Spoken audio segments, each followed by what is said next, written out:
Universidade Sustentável, apresentando práticas para a comunidade.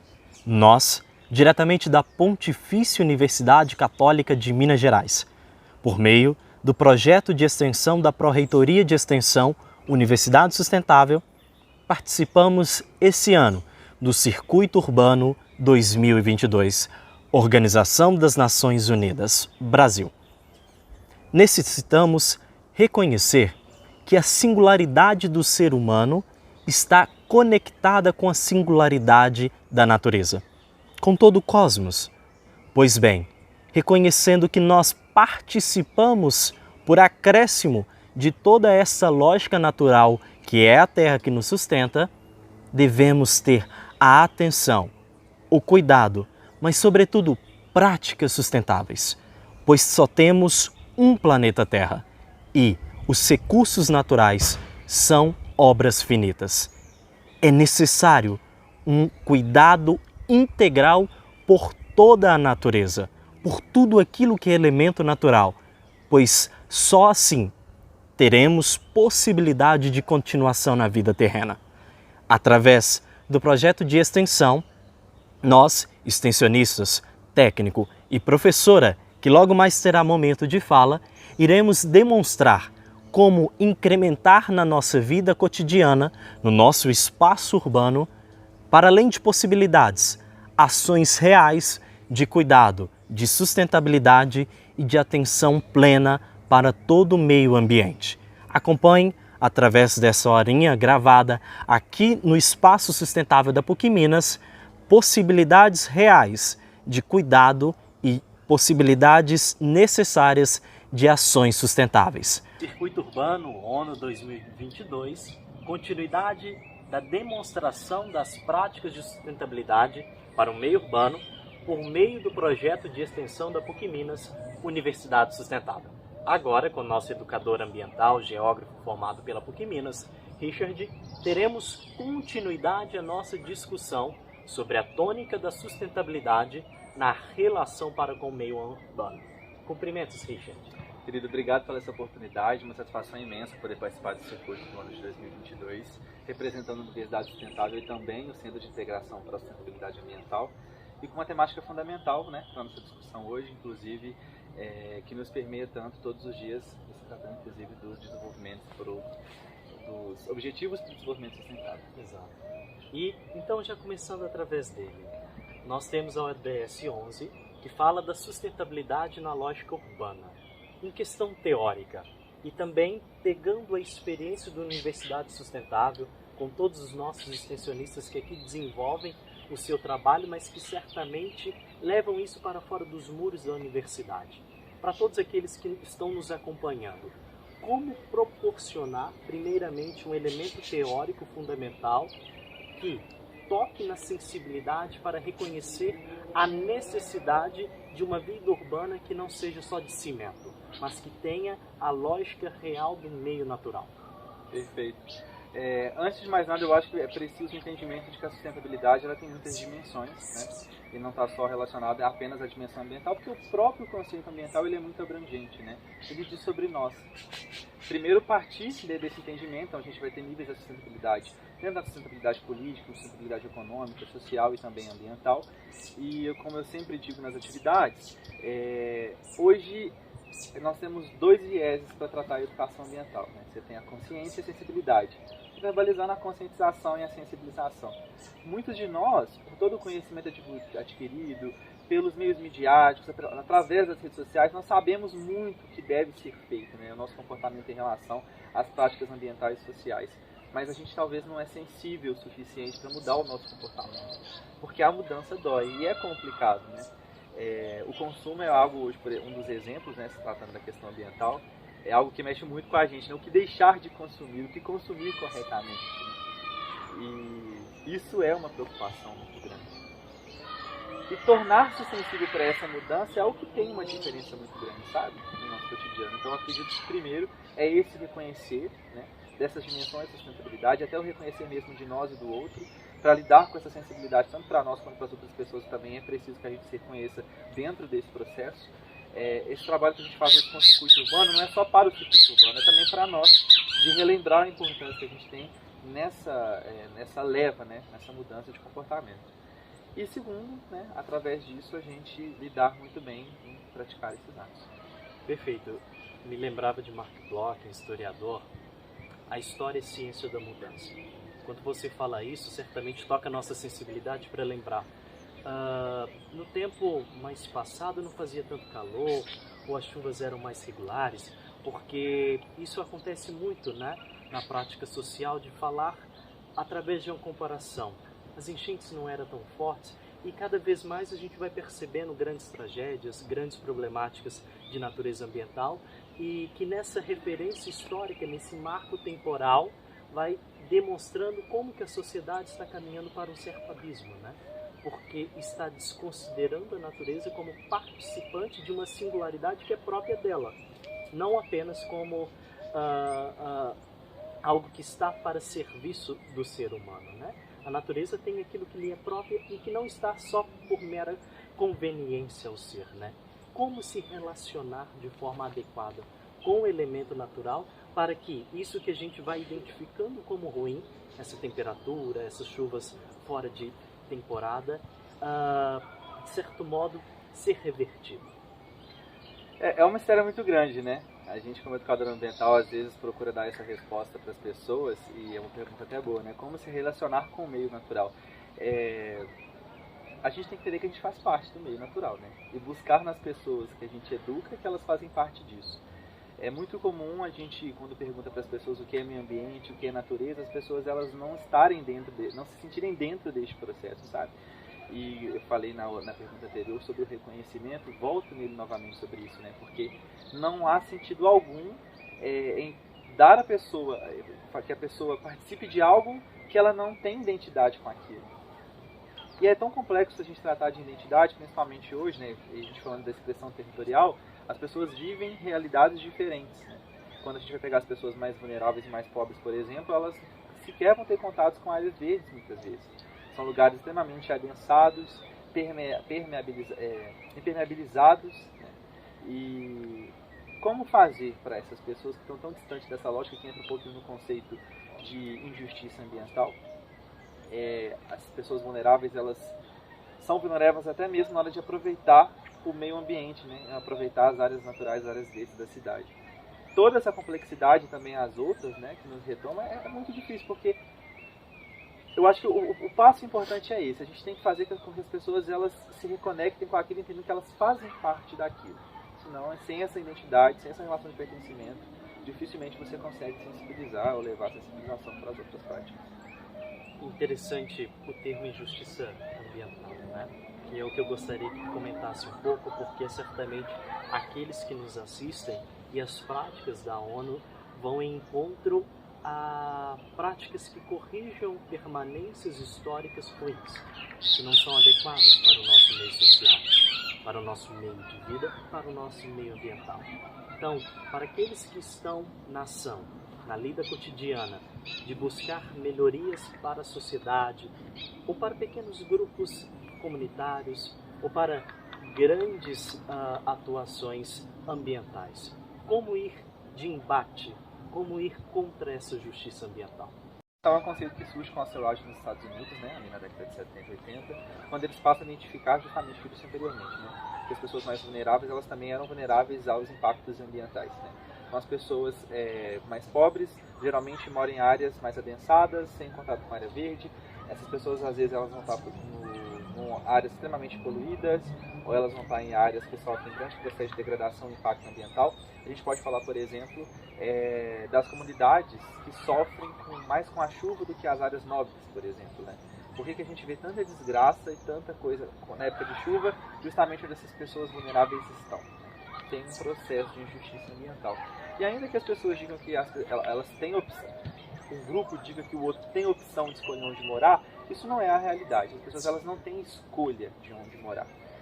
Se eu pudesse escolher, eu estaria numa área de risco, capaz de perder a minha vida e a vida da minha família. Não funciona assim. Então as pessoas estão onde elas têm espaço para estar, porque a divisão do território ela é muito desigual e empurra as pessoas para esse espaço. Então, É preciso senso crítico, antes de mais nada. É preciso um coletivismo muito grande que molde o olhar do poder público para essas áreas. Se a gente fala de Belo Horizonte hoje, é difícil você pensar como mudar a realidade de Belo Horizonte, principalmente com inundações, essas coisas, pensando no conceito de justiça, porque a cidade já se desenvolveu há mais de 100 anos, né? E como destampar os rios, como criar áreas de várzea, como tirar essas pessoas desses espaços, tudo isso tem que ser pensado do poder público voltado a um senso mais crítico nosso em conjunto, e um senso, inclusive, que vai partir da própria academia. Né? Eu acho que a universidade hoje ela tem uma importância fundamental em fazer com que saiam profissionais da universidade que vão chegar nessas empresas, que vão chegar no poder público e ter a capacidade de dizer, olha, isso talvez não seja interessante ou isso talvez seja o melhor, porque é disso que a gente precisa para essa mudança. Tá? Acho que parte um pouco, né, dessa lógica. Que perfeito, então a gente já está conseguindo tecer uma imagem daquilo que possibilitará nos inserir na instância de um cuidado sustentável, digamos assim, né? Porque a sustentabilidade ela está como conceito, mas enquanto real praxis é necessário ser identificada na nossa história, no nosso ser, no nosso cotidiano, no nosso lidar também como um cuidado de agir dessa maneira, e não apenas uma divulgação, uma chave conceitual. E nessa mesma linha, como iniciar do chão da minha realidade? Então, dentro do meu apartamento, ou dentro da minha casinha, ou no meu espaço profissional que, de certo modo, pode ser limitado. Qual é o pontapé para conseguir ter ações concretas, seja da redução da sacolinha de plástico à não utilização de canudos descartáveis? Como colocar essa sustentabilidade enquanto prática real da minha realidade, do pequenino? Essa é uma dificuldade de muitas pessoas, né? O que é ser sustentável? É uma pergunta interessante, e aí a gente pode partir de imaginar em nós o que é isso, né? Essa indagação e essa necessidade de se tornar mais sustentável, ela já é o primeiro passo. Ela nem é só o primeiro passo, ela é boa parte da estrada, né?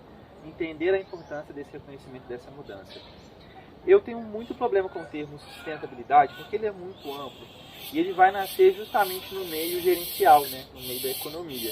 E depois vai ser amplamente discutido também, puxando um pouquinho na questão social e ambiental. E isso deixa as pessoas muito confusas, né? Às vezes eu trabalho com certos grupos que eles contam pra mim assim, nossa, Richard, eu já tenho uma horta, eu já tenho um projeto de alfabetização para pessoas vulneráveis, eu já faço isso, já faço aquilo, mas eu ainda não reutilizo a água da chuva, eu ainda não tenho uma fonte renovável de energia. E aí eu digo, mas você já é sustentável. Então o primeiro passo é você identificar o que você já faz para você ampliar isso.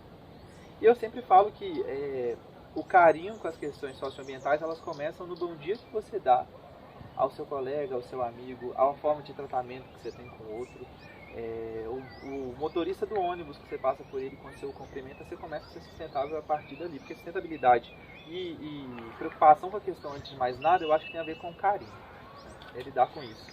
E hoje, mais do que todos os outros tempos, essa relação de... A educação ambiental é hora, de fato, sim, uma metodologia científica, há cuidado científico ali por trás, mas ela também, boa parte dela é carinho.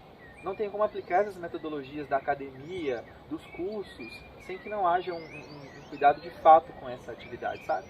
Então tem muito amor envolvido nessa ação. Você começa a ser sustentável identificando primeiro essas coisas, agindo depois com carinho. E é aquilo que eu falei, né? O que é ser sustentável de fato hoje, né? Será que a sua redução da sacola, por exemplo, é diferente da outra pessoa que não reduz a sacola, mas tem uma outra contribuição, que é um projeto social? Você entende? É muito abrangente você dizer o que era ou não, e eu acho que a gente não pode apontar só um caminho, sabe? A gente fez isso na década de 90, quando a gente dizia que a ecologia era o único ramo de resposta para todas as coisas voltadas para a questão ambiental. E a gente viu que quando a gente deixava as questões socioambientais de lado, essas coisas tinham um impacto muito grande. Então apontar uma viseira não é a resposta. Eu acho que é muito amplo e a gente vai identificando essas coisas todas aos poucos. De certo modo, então, parece partir de um senso coletivo, né? É importante porque às vezes nós somos encaminhados a uma direção e criam-se muros para isso. E atrás desse muro nós temos coisas incríveis acontecendo, né? Diálogos, conversas, realizações. E a gente precisa romper com esses muros, né? A gente fala sempre disso em todas as práticas, né? Para abordagem dos paradigmas sociais, mas a gente ainda insiste em permanecer com esses muros. A própria academia insiste com esses muros, né? Tem que derrubar e ver que as coisas que estão acontecendo e trazer para nós, e não só trazer como levar, né? A gente ir até e também seguir com essas coisas. Mas eu termino com essa indagação, né, para essa pergunta: o que é ser sustentável de fato hoje no mundo, né?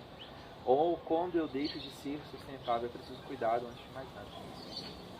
Interessante pensar que durante a sua fala houve a expressão amor. Não colocaria como conceito, né? Porque quando o amor se torna conceito, ele se torna palavra de quadro, trazendo esse amor para o chão da realidade, como gosto de dizer. A sustentabilidade, ela tem que passar pela sensibilidade humana. Nós estamos em um tempo efêmero. As coisas são transitórias, passam logo, depressa, mudanças extremamente corriqueiras e que vai desvirtuando a singularidade do ser e de todo o cosmos. Então a gente está numa vida pragmática, uma vida do fazer, e não da vida de um ter realmente aquilo que está alocado na nossa essência, ou seja, boas coisas que é da obra da criação. Então, de fato, a lógica natural. Aqui da Universidade Sustentável, que é de onde nós estamos falando, de todo o complexo sustentável da PUC Minas. Como perceber na atuação de jovens que estão em formação esse amor como algo qualitativo para todo o trabalho aqui desenvolvido? Nossa, boa pergunta, e é difícil para todo mundo isso, porque a gente precisa entender que a gente paira sobre nós um sistema, né, um sistema capitalista que joga a gente numa roda e que dificilmente você sai dessa roda. É inclusive um conselho, né, se algum educador ambiental estiver nos ouvindo, que é por isso que a gente tem que tomar muito cuidado com a imposição dos conceitos e das falas, porque as pessoas às vezes elas estão numa lógica, numa rotina de vida, e elas estão inseridas, elas foram empurradas para aquilo. Dar a mão para essas pessoas, ou exigir que essas pessoas tenham capacidade ou autocapacidade para fazer essas mudanças, e principalmente pensar em todos esses conceitos, é muito complicado. A nossa sociedade empurra a gente para pensamentos cada dia mais individualistas e egoístas. E eu diria, por que não? Porque o amor, muitas vezes, ele está relacionado ao que nós temos por perto de nós. Qual é a primeira sensação de amor que a gente tem quando nasce? As mães, ou quem cuida de nós durante esse espaço. Algo que afete o que é externo, a fortaleza que se cria, faz com que eu seja mais de fato egoísta mesmo.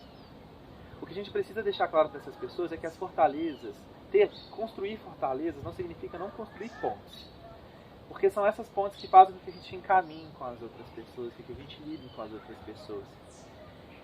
E novamente, acho que vai ser uma palavra que nós teremos com bastante, né, nessa nossa conversa, é o cuidado e o reconhecimento dessas coisas mesmo, sabe? A gente tem uma juventude com pensamento muito crítico, um pensamento muito democrático. A gente vive um momento crítico tanto social quanto politicamente dizendo, sabe? E mais do que nunca foi preciso estender a mão para as pessoas, muito mais do que falar de conceitos. Ouvir as pessoas, muito mais do que apenas falar com as pessoas sobre.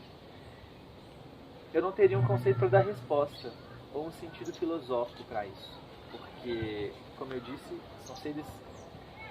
são pessoas que, além de serem muito diferentes, a própria cabeça é muito diferente, né? Como chegar para o indivíduo que pensa completamente diferente coisas, né, que são impensáveis ou que não conversam entre si, mas a pessoa raciocina essas coisas juntas.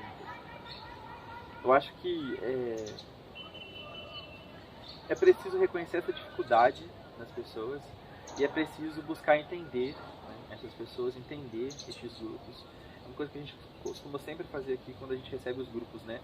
De onde vêm essas pessoas, quem são essas pessoas, vamos ouvir essas pessoas, vamos entender essas pessoas para a gente tentar propor algo que chame essas pessoas. Né? Eu brinco muito sobre o conceito de zona confortável, né? Eu estou na minha zona confortável. E é claro, você não precisa sair da sua zona de conforto, por isso que ela se chama zona de conforto. Né? E o pessoal às vezes fica falando assim, mas você tem que arriscar, você tem que sair da sua zona de conforto. Eu não tenho que sair da minha zona de conforto. Como assim? A gente tem que só mostrar para as pessoas que existem mais zonas de conforto onde elas podem transitar. E explicar para essas pessoas que de onde elas estão, elas estarão como? no futuro, a partir do pensamento que elas têm. Que dar a elas esse sentido de entender, né? E obviamente que nós teremos dificuldades nesse caminho, porque o processo de sensibilização, ainda que feito de forma coletiva, ele vai ter uma recepção individual, né? E é preciso reconhecer que a cada 100 pessoas você pode sensibilizar 70. 30 ainda vão ter dúvidas, né? Às vezes de 15 a 20 pessoas vão sair daqui pensando de fato o que elas podem fazer ou não. Mas é toda uma construção. Lembrava da escutatória, né, de Rubem Alves, dessa lógica de um mundo perverso que não está apto a escutar, né? Só quer jogar palavras, porque não estão no sentido da alteridade, né? Para terminarmos, gostaria de pedir uma fala tua nesse sentido para aqueles que estão nessa lógica frenética da sociedade do tempo pós-moderno. Como, ou melhor, em que agir sustentavelmente? Uma atividade que eu participei, as pessoas elas precisam estar bem com elas mesmas. Acho que o primeiro passo para a sustentabilidade é a gente se olhar para dentro e querer esse sentido de mudança, buscar essas práticas. Eu estou usando muito o termo sustentabilidade pela nossa conversa, mas as pessoas elas podem ter conceitos diferentes para tratar do respeito ao meio ambiente, as questões ambientais, né, as questões socioambientais. Primeiro é reconhecer esse sentido de mudança e a partir disso a gente passa a ter um senso crítico que consegue fazer o que a gente tem a capacidade de olhar para o outro, né? Estando bem comigo mesmo, sou capaz de estar bem com o outro também. A gente não é sustentável, né? A gente não é ou ecologicamente correto ou ambientalmente correto sem esse primeiro passo. É claro que hoje, com tanta divulgação, é muito estranho, né? Porque ao mesmo tempo que você tem um avanço científico muito grande, você tem o negacionismo avançando tão quão grande a ele, né? E as pessoas tendo acesso a conteúdos diferentes, conteúdos muitas vezes mentirosos, falácios, e que nada servem para enriquecer intelectualmente o ser. E tá aí a responsabilidade de nós, as pessoas, né? Não estou dizendo que a gente precisa ter cuidado com isso, né? Não estou dizendo que nós temos conhecimento a mais do que as pessoas, não é isso. Até porque a sabedoria de vida se adquire com experiência, reflexão, conhecimento, a partir do estudo. Mas algumas pessoas têm uma pecinha que gira o senso crítico. E foi nos dada essa missão, queira ou não, de que a gente leve para essas pessoas um pouco desse conhecimento, né? Para que a gente tire elas dessa obscuridade. Como eu falei, ser sustentável, né? Lidar corretamente com as questões ambientais, você tem de forma abrangente. A gente inclusive hoje vive um problema muito grande. Eu estou na minha ação, você está na sua. Eu estou julgando a sua ação, você está julgando a minha. Todos nós, com as nossas ações, é que formamos esse coletivo de ações que propiciam melhor qualidade e bem-estar de vida para todo mundo, né? Então, se o seu trabalho é voltado, por exemplo, para o cuidado dos animais, eu preciso fortalecer a sua iniciativa. Se a minha iniciativa é voltada para a agroecologia, produção sustentável de alimentos, que você fortaleça a minha ação. E essas ações, porque imagine se hoje todo mundo pensar em lidar só numa área. O que serão das outras? Para voltar naquele esquema, né? Acho que a gente precisa de se conhecer, se entender, né? Se autoconhecer, para reconhecer no outro, né? A partir desse senso crítico que a gente adquire, e a partir disso identificar o que a gente pode fazer e o que a gente pode fortalecer também. Já existem muitas ações que acontecem, essas ações elas precisam de ajuda, elas precisam de reconhecimento, elas precisam de ser fortalecidas, né? Precisam de pessoas que estejam apoiando elas. E se você não for, eu acho que tem coisas no nosso dia a dia que elas contribuem muito, né? A gente tendo um senso crítico para o nosso formato de consumo, né? Os nossos hábitos dentro de casa. É preciso ter noção que os seus 5 minutos de banho são importantes, mas a gente precisa criticar o modelo de produção que gasta 70% do consumo de água no Brasil. Isso é muito importante. Vou estender a pergunta final, só para dizer o seguinte: o que eu estou querendo dizer com isso desse senso crítico, né? Porque a gente está tão rodeado, eu escovo meus dentes em 3 minutos no máximo para economizar água. Mas em contrapartida você consome o alimento de um produtor que, além dele contaminar fortemente rios e lagos, ele utiliza e desperdiça de forma correta a água. Então, onde está o seu balanço sendo sustentável? E é difícil, tá? Vou dizer que esse caminho é difícil e ele é doloroso. É um salve e um reconhecimento para as pessoas que hoje andam através do mundo, sendo de fato pessoas ecologicamente corretas. porque é muito complicado. Mas todo passo é um passo importante. Richard, para mim foi uma grande alegria me escutar, né? Certamente na esperança de que todos aqueles que vão estar nos assistindo dialoguem conosco através do chat, através dos nossos mecanismos de comunicação da Universidade Sustentável, que é o projeto de extensão presente na PUC Minas, a Universidade Católica que fica tanto em Belo Horizonte e em outros municípios da capital mineira, é de onde falamos. Então, muitíssimo obrigado por esse tempo e que essas palavras, né, amor, sensibilidade, reconhecimento e muitas outras se tornem no nosso ser realidades práticas em prol de um cuidado, mas também de uma visão de futuro que busque um ambiente conectado ao ser humano e não apenas enquanto serpente, né? Então, gratidão e que todos aqueles que estejam nos assistindo ou que vão nos assistir tenham essa possibilidade de dialogar contigo, dialogar conosco, para que essas discussões produzam boas reflexões e, partindo de boas reflexões, tenhamos práticas reais, atitudes sustentáveis, alviltrando, né? Buscando um tempo melhor, um tempo de paz, em que o ser humano esteja com a natureza e não apenas utilizando da natureza. Muito obrigado e a todos agradecido por essa escuta, por essa presença no Circuito Urbano 2022, através do projeto de extensão Universidade Sustentável. Você tem uma característica importante para quem está ouvindo a gente, que é o entusiasmo. Você trouxe um pouco disso para a gente. Esse entusiasmo precisa estar presente. E o meio ambiente se faz de onde a gente está, né? O Richard Lawson, que é um biólogo que eu gosto muito, ele falava sobre isso, né? O ambiente não é de fato de onde a gente só vem, mas é de onde a gente está. Estamos sendo meio ambiente aqui, as pessoas que estão nos ouvindo também é ambiente lá, e todos nós de forma integrada também somos meio ambiente. Mais uma vez eu agradeço essa oportunidade, agradeço também ao Circuito Urbano, e fica o agradecimento geral, né, do Centro de Integração para a Sustentabilidade Ambiental, desse espaço e da Universidade por essa iniciativa tão boa. Muito obrigado.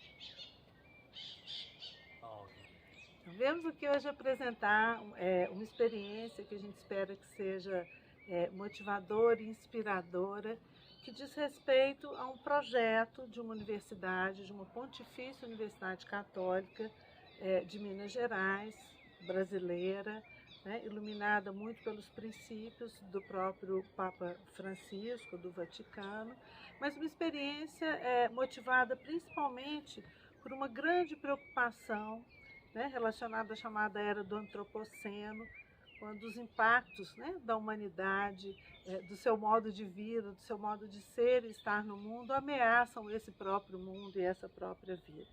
Essa é a nossa principal preocupação, né? Então, entendemos que a universidade precisa urgentemente, né, dar uma resposta à crise socioambiental que vivemos há algum tempo, que cada vez mais se torna urgente. A nossa iniciativa, o nosso trabalho está totalmente alinhado a uma série de agendas e movimentos globais e locais, em especial movimentos da própria ONU, como o ONU Apto, os Objetivos do Desenvolvimento Sustentável, as conferências mundiais sobre ensino superior, que também têm alertado continuamente para essas demandas e para a urgência das universidades do ensino superior dar uma resposta. Então, é nesse contexto que o nosso trabalho se desenvolve. No contexto de uma universidade pontifícia e católica, nós nos vemos motivados ainda por outras agendas e outros movimentos, em especial movimentos do Papa Francisco, né, que estão alicerçados especialmente na carta encíclica Laudato Si, cujo princípio que a orienta é o princípio da ecologia integral. Então, o Papa Francisco entende muito adequadamente, muito corretamente, que tudo está interligado, entre aspas, né?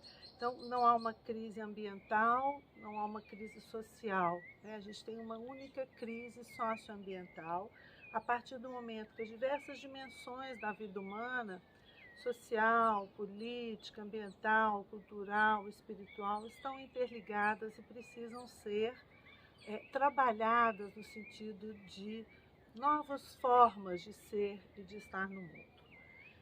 Então isso é algo para nós também tem uma importância muito grande, né, e que nos movimenta muito no sentido de uma resposta e de uma atuação. Muito bem, esse estado atual em que chegamos, né, de degradação, de conflitos, de exclusão provocados por paradigmas equivocados, né, tem sido também discutido desde o final do século passado nas universidades. Né? E as universidades entendem, em especial falo aqui da Pontifícia Universidade Católica de Minas Gerais, que é preciso, né, que a gente, mais do que tudo, se torne, né, nós mesmos, universidades, espaços, referência de ações, de boas práticas que promovam a mudança desse paradigma. Então, a responsabilidade das universidades é muito grande. Né? Em primeiro lugar, porque nós formamos, né, os profissionais de amanhã, formamos os formadores, os tomadores de decisão de amanhã, e nesse sentido nós devemos ter o compromisso de formar pessoas sensibilizadas e mobilizadas, né, conscientes e, portanto, disponíveis e preocupadas com o agir no sentido da sustentabilidade, considerando o seu conceito mais amplo. Segundo, porque nós temos, então, né, a partir daí, nós mesmos nos tornarmos referências, até por uma questão de coerência, para esse público que formamos. Né? Então, as universidades devem elas mesmas se tornarem espaços de sustentabilidade. A PUC Minas, né, tem discutido essa questão já há algum tempo, tem incorporado a questão da sustentabilidade nos seus documentos institucionais, nas suas normas, né, e mais do que incorporar, isso tem se traduzido em práticas, em boas práticas de sustentabilidade, e nós destacamos, então, a nossa experiência. O projeto Universidade Sustentável tem por objetivo estruturar, implementar, monitorar ações estratégicas de sustentabilidade na universidade, para a partir daí criarmos então uma rede de cooperação que faça essa discussão e que promova ações que se multipliquem alinhadas ao princípio da ecologia integral, aos objetivos do desenvolvimento sustentável e também às metas de uma universidade sustentável. O conceito de universidade sustentável vem se desenvolvendo há algum tempo, com a proposição, inclusive, de alguns rankings internacionais, e nós temos, então, perseguido essa meta. As atividades do nosso projeto se organizam a partir de 4 eixos principais. Eu vou comentar sobre alguns deles, destacando alguns exemplos. O primeiro eixo, que a gente chama de gestão e produção, é um eixo que se organiza principalmente a partir da estruturação desse espaço onde eu me encontro, que nós chamamos de CISAL, que é o Centro de Integração para a Sustentabilidade Ambiental.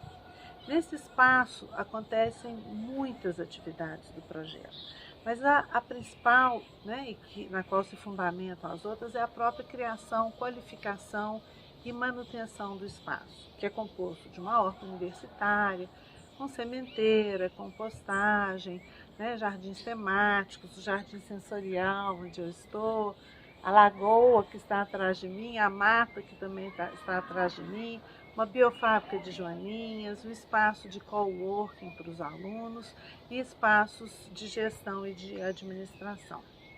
Muito bem, a produção e o trabalho nesse espaço viabiliza muitos outros trabalhos realizados, como, por exemplo, as nossas feiras de hortaliças, voltadas para o público interno, principalmente, mas também para o público externo e que se organizam a partir da produção da nossa horta universitária.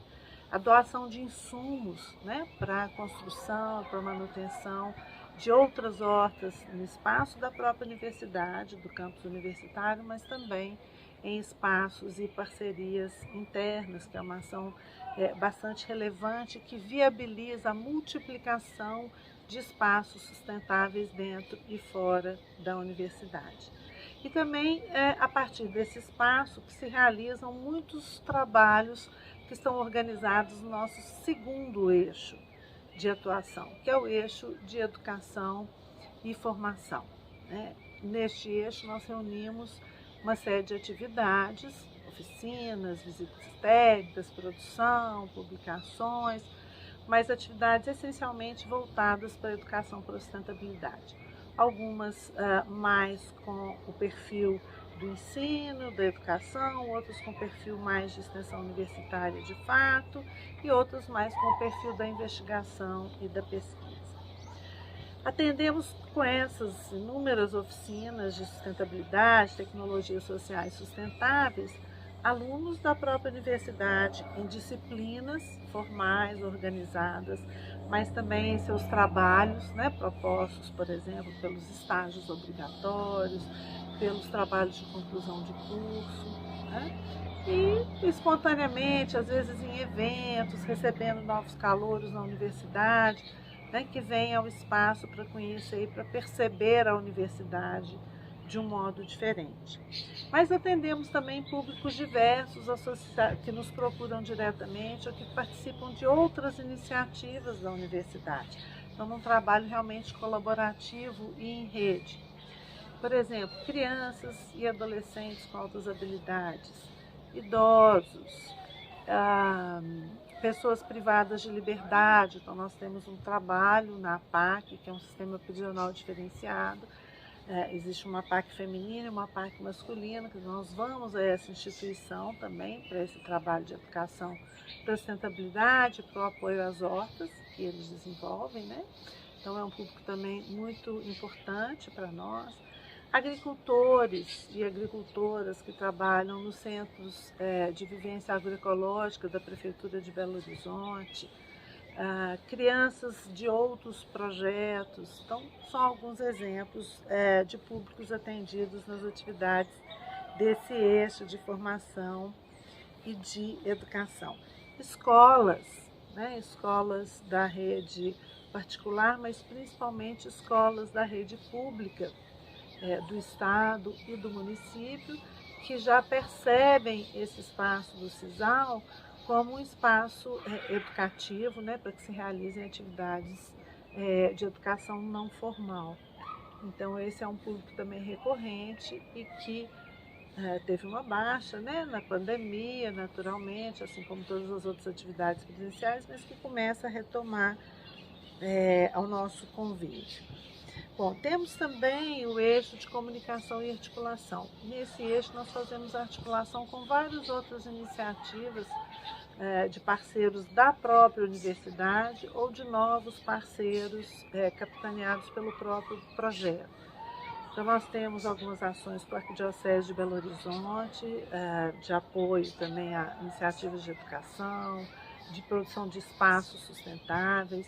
Temos iniciativas com outras escolas, temos iniciativas com a Associação Nacional de Educação Católica, em algumas vivências que são bastante inovadoras, e temos iniciativas com a Prefeitura de Belo Horizonte, né, que é o nosso município. Mais recentemente, por exemplo, a criação de uma biofábrica de joaninhas, né, cujo objetivo é justamente produzir esses insetos numa escala suficiente para que a gente possa distribuir para as pessoas e promover o controle biológico de pragas, né, suprimindo o uso de inseticidas.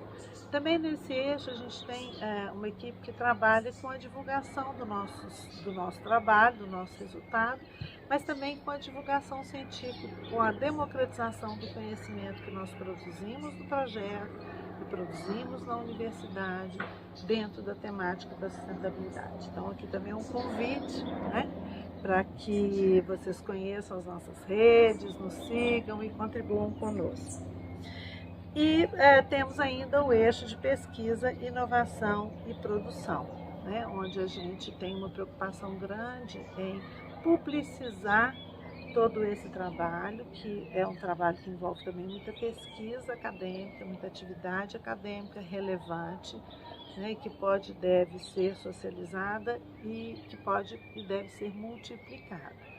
Estamos trabalhando agora, atualmente, na produção, na organização de um livro que vai trazer outras contribuições da universidade na direção da sustentabilidade, né, de tornar a própria universidade produtora de sustentabilidade, divulgadora de sustentabilidade e incentivadora de sustentabilidade. Trabalhamos também em parceria com outra instância da universidade numa ampla pesquisa de percepção ambiental sobre a sustentabilidade dentro do campus universitário. Entendemos que, né, tudo que a universidade faz e produz nessa direção, se não é comunicado à própria comunidade, à comunidade externa, perde muito do seu efeito e do seu resultado, principalmente no sentido de ser ela própria, né, esse exemplo de sustentabilidade, essa referência de sustentabilidade. E outras pesquisas mais específicas a partir desse espaço de qualificação da nossa mata, de pesquisa de inseticidas naturais, de pesquisas ligadas a essa produção de joaninhas, etc, etc e etc. Felizmente, muitos etc poderiam ser colocados aqui. Temos ainda amplas perspectivas, né? Começamos a participar da Comissão de Sustentabilidade da Universidade, isso demonstra não só a efetividade do trabalho que nós temos produzido, mas a preocupação da própria universidade, né, nessa direção de se tornar ela um espaço urbano sustentável e modelar. Vimos trabalhando mais recentemente na criação de um Green Office, né, no sentido de formatar todo esse trabalho de uma outra maneira, mas também levando todo esse movimento para o movimento de internacionalização da iniciativa e da universidade. Esse Green Office terá como meta, como primeiro grande desafio, né, junto com a própria administração da universidade, a criação de um observatório de sustentabilidade. Né? Nós entendemos, e esse não é um entendimento só nosso, né, que é preciso monitorar o que se faz para que, né, o resultado seja de fato conhecido e qualificado e que os rumos sejam determinados de uma maneira mais efetiva e mais correta. Por fim, fica aqui então um reforço de um convite, né, a conhecer as nossas boas práticas e a trazer, né, para um compartilhamento conosco outras experiências que possam também aqui ser replicadas. Esse aqui é o Jardim Medicinal do projeto Universidade Sustentável. Aqui a gente tem algumas plantas que servem principalmente para fazer chá. A gente tem aqui o alecrim, a gente tem o dipirona, temos a menta e temos diversas outras plantas que vão servir não só para o chá, mas também para outros cultivos. Essas plantas podem ser cultivadas tanto em casa, apartamentos, algumas instituições, levando o conceito e ideia de sustentabilidade tanto para o âmbito institucional e para o âmbito doméstico. Aqui a gente já está no espaço dos canteiros, onde são cultivadas as hortaliças e os diversos tipos de alimentos vegetais. Aqui a gente tem um canteiro com alguns tipos de alface, aqui o acelga e lá ao fundo o manjericão. É interessante ressaltar que aqui a gente observa as diversas partes do ciclo de vida vegetal. Aqui o alface ele já está num certo nível de desenvolvimento e lá ao fundo o manjericão já começou a pendoar, ou seja, já começaram a surgir as flores do manjericão. A terra que a gente usa nesses canteiros sempre vai ser uma terra adubada. Aqui a gente usa o esterco e as folhas secas e algumas folhas verdes também. O ideal é que a gente possa colocar outros tipos de matéria orgânica, como casca de fruta, casca de ovos e etc. Para realizar o cultivo dessas plantas, não necessariamente a gente precisa ter um espaço muito grande. Dentro de casa mesmo, a gente já consegue realizar uma composteira com as diversas matérias orgânicas e fazer o tratamento devido da terra. E a gente pode fazer a construção desses canteiros dentro de vasilhas, dentro de garrafas PETs e trazendo também a ideia de reciclagem desses materiais. As composteiras feitas em casa podem ser utilizadas qualquer tipo de material, desde que não seja cítrico, exemplo casca de laranja e casca de limão. E para poder montá-la é muito fácil, basta uma camada de terra ainda não adubada, as camadas de matéria orgânica e as outras camadas de terra, e assim a gente vai intercalando até fechar o pote. Uma outra forma de nutrir o solo são com chorume, que são feitos a partir dos miocários. Como é feito o miocário? Uma das formas que a gente utiliza no projeto são Aqui tem o composto orgânico, no segundo balde tem o composto orgânico com minhocas e aqui é feito a coleta do chorume, onde tem até uma torneirinha. Ou seja, a minhoca ela fica aqui dentro criando um ambiente propício e decompondo o material. E após ocorrer o processo de decomposição da matéria orgânica e das minhocas se alimentarem, elas dão o chorume, que ele é aplicado de forma 1:10. Exemplo, 1 litro de chorume para 10 de água. E isso pode ser replicado de outras maneiras, assim como as composteiras também podem ser replicadas de outras maneiras, se adaptando ao local. Aqui está um exemplo de uma pequena parte da mata da PUC Minas. Quando a gente fala em área verde, principalmente dentro da cidade, é importante a gente tratar um pouco sobre o clima. O clima ele vai ser diferente, não só em diferentes épocas do mundo, mas também em diferentes espaços. A IOAD ele define o clima como uma síntese do tempo, né? Mas para a gente falar de clima, é interessante a gente falar sobre o tempo primeiro. O tempo ele nada mais é do que um estado momentâneo, um estado instantâneo sobre a atmosfera, né? O que a gente está observando agora vai ser caracterizado como tempo. Já o clima, ele vai ser uma análise que vai demandar tempo. Vai ser uma análise feita num período entre 30 e 35 anos, desse estado momentâneo, desse estado instantâneo da atmosfera. E após ser feita essa análise, vai ser feita uma junção e todas as características observadas nesse decorrer do tempo vão ser distinguidas, elas vão ser conceituadas como um clima. E essas observações elas vão ser diferentes em cada local, né? E o clima de uma floresta vai ser totalmente diferente do clima de uma cidade. Existe uma definição de um sistema chamado Sistema Clima Urbano, ou SCU. O SCU ele vai ser caracterizado pelo clima que é formado dentro das cidades. Ou seja, os materiais, os elementos, melhor dizendo, que compõem uma cidade, como o concreto, como o asfalto, eles vão ter cores mais escuras. E quanto mais escuro for o material, mais radiação solar eles vão absorver. E menos radiação solar eles vão devolver para o espaço, né?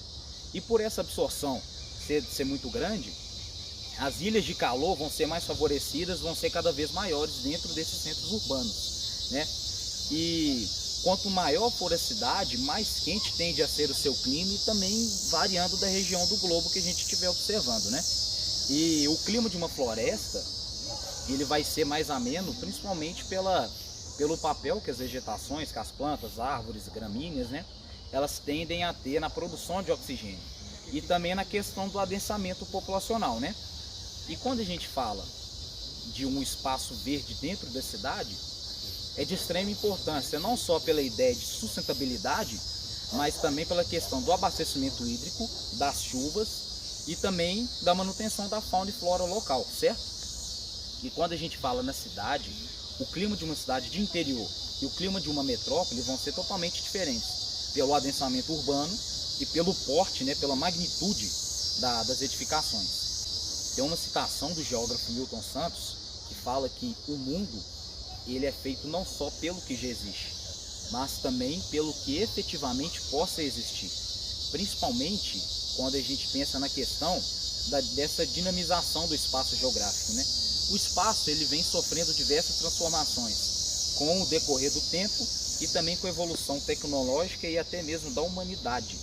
E quando a gente para pensar nesses aspectos, a gente percebe que o mundo ele está em constante mudança. E trazer esse conceito, essa ideia de sustentabilidade, é algo até bem complexo, porque é um conceito muito variável, muito mutável. E quando a gente pensa especificamente na mata da PUC, ela vai exercer um papel fundamental no clima dessa região da cidade, principalmente pela manutenção não só da fauna e flora, não só do abastecimento hídrico, mas também das casas, das residências, das instituições que estão ao redor. Você pode ter certeza que entrando na mata já vai ter uma diferença gritante na questão climática, certo? E para fechar esse vídeo, quero deixar aqui uma citação do poeta Fernando Pessoa, que ele diz que condições de palácio tem qualquer terra larga, mas onde estará o palácio se não fizerem ali? Eu quero dizer que não adianta a gente ter uma área verde se a gente não fizer bom uso dela, certo?